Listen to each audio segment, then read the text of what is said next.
بہت چھوٹی سی روایت یاد آ گئی، ایک چھوٹا سا عمل یہ آیا، ایک مرتبہ ایک مومن بہت پریشان آیا 11ویں امام کے پاس، کہا مولا میرے گھر میں فاقے ہیں، میرے گھر میں غربت، میرے بچوں کے پاس نہ پہننے کے کپڑے ہیں نہ کھانے کی غذا، بہت چھوٹا واقعہ ہے، عمل کیجئے گا، عمل کیجئے گا، میرے پاس کچھ نہیں، لیکن مولا میں آپ سے کچھ مانگنے نہیں آیا ہوں،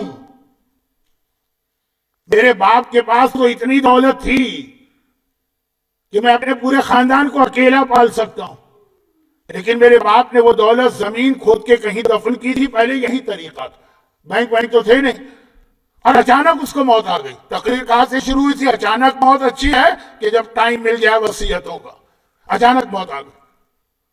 اب پوچھئے اس آدمی کی حالت، جس کے پاس سب کچھ ہو اور پھر وہ فاقے کر رہا ہو۔ کبھی آپ کے ساتھ یہ ہوا؟ نہیں ہوا ہوگا، ہونا بھی نہیں چاہیے، لیکن لوگوں کے ساتھ ہوا۔ ایک ٹکٹ خریدا تھا لوٹرو کا، اس کے اوپر 1 ملین کا انعام مل گیا، وہ ٹکٹ مل کے نہیں دے رہا، کہاں رکھا؟ پاگل ہو رہا ہے آدمی، گھر کی ایک ایک چیز جو ہے وہ پھاڑ پھاڑ کے دیکھے گا، وہ کہاں رکھ کے میں بھول گئے، وہ پہلے پتا بھی نہیں تھا کہ وہ فرسٹ 1 ملین کا انعام ملے گا، بہت بتائیے۔ اور پہلے زمانے سے مطلب میرے زمانے میں، میری جوانی میں عورتیں، بینک نہیں ہوتا تھا، وہ کرنسی نوٹ کتابوں میں چھپا کے رکھا، کہیں کچن میں رکھا، کہیں اب بھول گئے کہاں رکھا، ہیں پیسے، کسی کے آگے ہاتھ نہیں پھیلانا، دوسروں کو دے سکتے ہیں، بھول گئے، یہاں تو باپ مر گئے۔ مولا بچوں کی غربت فاقے دیکھ رہا ہوں، تڑپ رہے ہیں، کسی کے آگے ہاتھ نہیں پھیلانا، میرے پاس ہے اتنا، باپ مر گئے۔ امام نے کہا چھوٹا سا عمل سن لے۔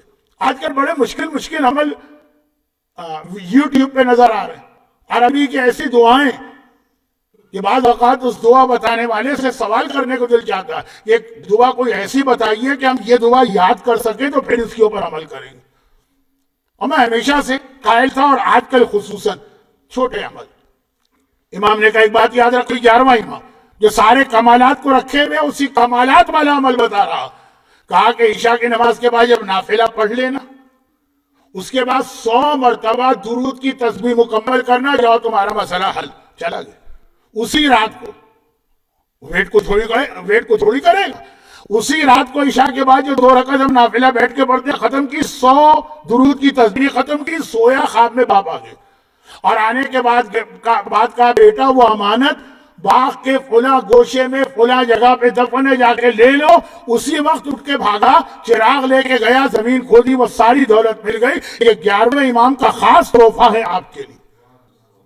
آپ کے بھی بہت سارے مسئلے اور پریشانیاں ہوں گے، اور درود کیا ہے؟ درود وہی تمام 4 معصومین کے کمالات درود میں جمع ہے۔